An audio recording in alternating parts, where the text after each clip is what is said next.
Orúkọ mi ni Ọba Oloyede Akinghare II, the Arujale Ojima of Okeluse Kingdom.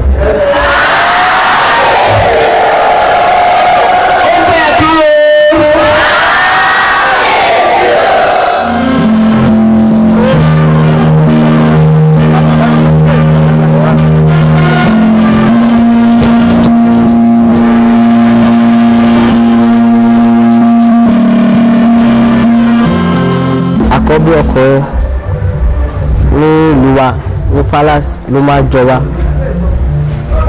so mo ti mọ̀ tipẹ́ pé mo máa jọba.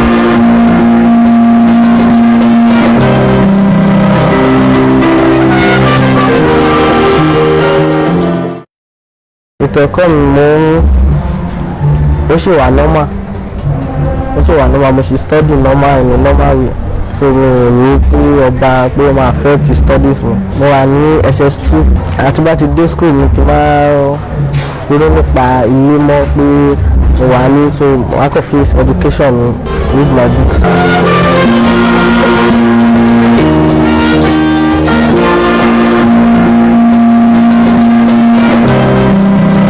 Mo accept ẹ̀ náà tó mo respect ẹ̀, but mo láti accept ẹ̀ náà tó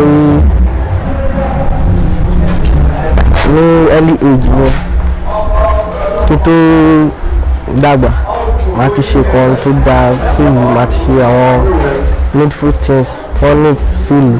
Ọlọ́run máa ràn wá lọ́wọ́ tó nǹkan tó bá ti sọ náà ló máa follow, so bá ti sọ àwọn náà wá accept, so mo kì í fojú wò bóyá ó wà difficult fún mi.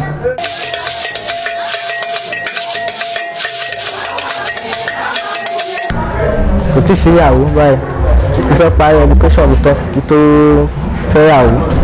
Ọ̀rọ̀ ìgbésẹ̀ ni tí bá ti parí education then mo máa sọ̀rọ̀ nípa ìyàwó àwọn kílẹ̀ wọn.